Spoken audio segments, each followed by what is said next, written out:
Namaste, my name is Aditi Pakral, and I recently got the chance to read this book, which is Bhutan, A Memory of Refugee Struggles and Suggestion for Amicable Resolution, written by Dr. DNS Dhakal.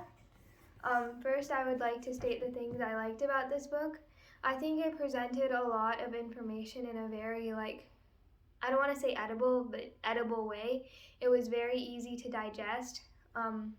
In my context as somebody who has read harder texts, it was very easy to understand what was being written. I really liked that there were a lot of pictures throughout the book of different things that had happened, pictures of the refugee camps and even pictures of Bhutan. And I really liked that there was an index at the back to explain everything, a glossary, and that there was an archive of different documents and stuff. I really enjoyed that. But there are obviously critiques with this book as well. For me, a lot of the points seem to come from a very privileged point of view, because obviously Dr. Dhakal was very privileged in his refugee experience. Obviously, being kicked out of your country is not fun for everybody, but he had knowledge of how to speak English. He had connections outside of Bhutan. He had a PhD when he had to leave, and even through his reasoning and through his telling of his own story, it truly felt like he was not going to get forced to leave like a lot of the Bhutanese refugees did, because he was friends with the king. He had those higher connections. And he also had money. He had USD when he left. I think it was 15,000 USD, which doesn't seem like a lot, but to a refugee that was stumbling upon a gold mine. He was able to get jobs outside of the refugee camp. He was able to go to different countries to study.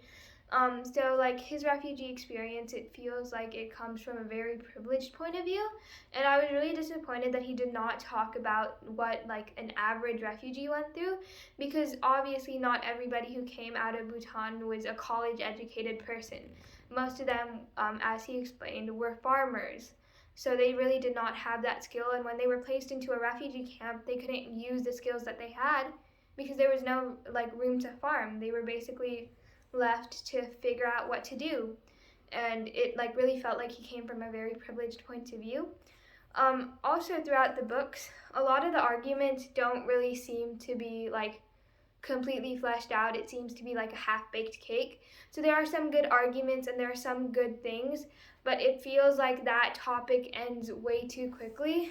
Let me pull it up. But on page, it's a very big book. It's about 408 pages long, but once you get to page 200, it becomes the glossary, so it's very easy to read. It's not that big. On page 173, he talks about the current king of Bhutan and how he has upheld the tradition of giving tika on Ramnami. But his argument ends with that. It doesn't really talk about how that's affecting the community still left in it, because from other broadcasts I have watched about what is happening to the remaining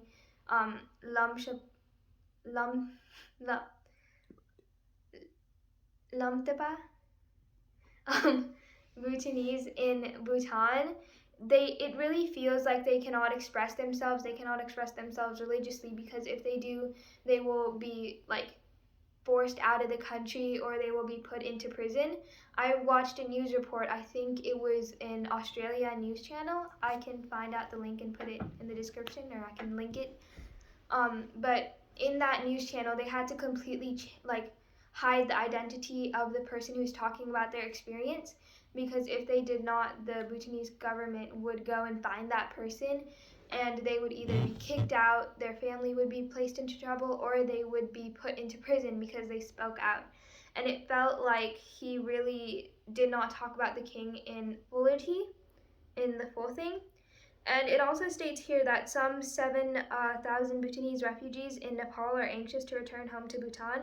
even after a hiatus of 3 decades. Using the term hiatus to me really feels like they are going to be able to go back, when I think everybody knows that like chance really is not there anymore. It's been 3 decades.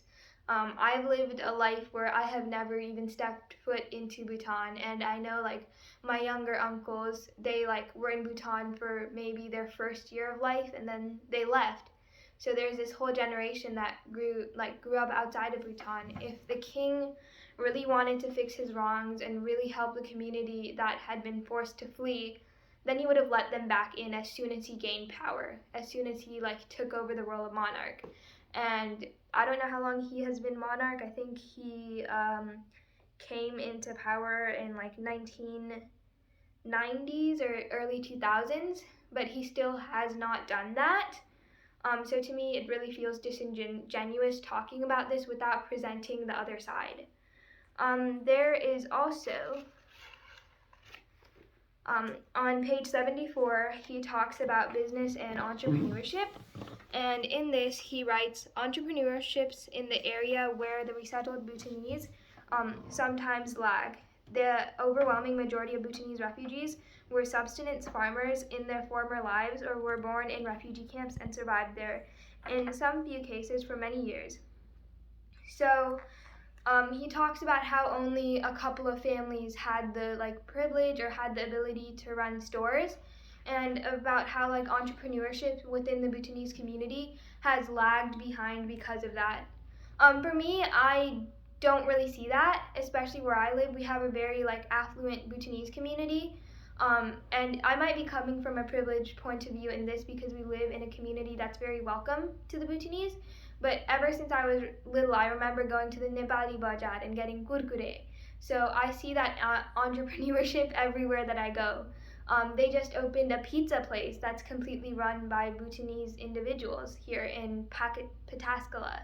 So I don't really see that lag in entrepreneurship. It might have been there at the beginning when the resettlement first started, but that is to be expected because resettlement just started. All of these people who were refugees for almost their whole life were placed into these new and unknown places. Like, my dad has a story where he saw a pizza and he didn't know what it was because he'd never seen one before. He thought it was a frisbee. So I feel like this also is sort of disingenuous because there are so many entrepreneurs within our community. Saying that they are lagging behind really is going to hurt how our community is perceived and how people view their own community, especially since this is a book written by somebody who has such a high place in our community. This really feels like something that should have been changed, or another perspective should have been added to this section. And then, let's see, what else do I have in mind? In this like part of the story, from like 82, where he talks about the memory of the past and hope for the future, he talks about the king and how he is not at fault for what happened with the resettling of the Bhutanese, and that, I feel, in my personal opinion, is not something we should say. Even if the king might have been a figurehead, which I don't believe he was because this was an absolute monarchy at the time, the king still was the one who made that law come to effect. If he did not want it to come to effect, he could have stopped it. This argument feels a lot like the argument with Harry Styles and the music dispute that's going on right now. People are saying that, oh, Harry can't stop it because he doesn't have that power. But he does. If he really wanted to give credit to the musicians that are on his backing track for Treat People with Kindness, he could have done it because he has that power and he has that influence.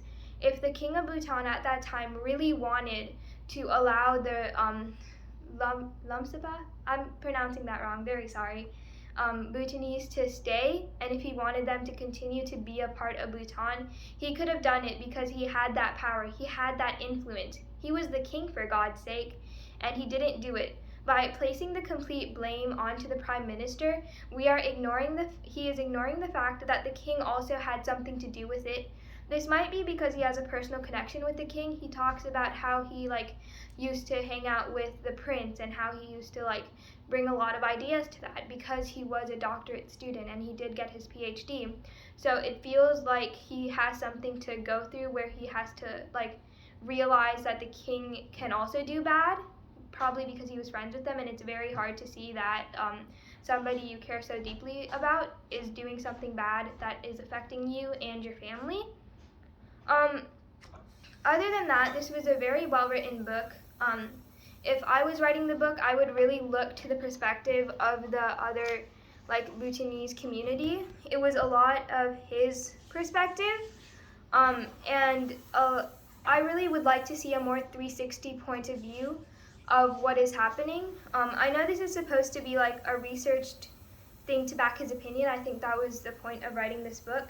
It didn't feel like it. It felt like he had an opinion. He was set in his ways, and then he found evidence to back that opinion and didn't really look at the other side of the story. So I'd really like to see in future books that he writes or future articles, future scholarly things that he writes, for him to present the other point of view, the point of view of the average refugee that had to go through the fleeing of Bhutan, because he was not the average refugee. That is my opinion on the book. You should definitely go and read it. It's a very fun, and it's not fun, it's an academic text, but it's very nice to read, to learn that new history, especially to me, because finding resources about what happened in Bhutan is extremely difficult, because obviously the winners write the story. It was very nice to see this story that was well researched and that was written by an actual Bhutanese refugee. So definitely read it if you get the chance. It is a bit pricey, but it's definitely worth the buy. Thank you.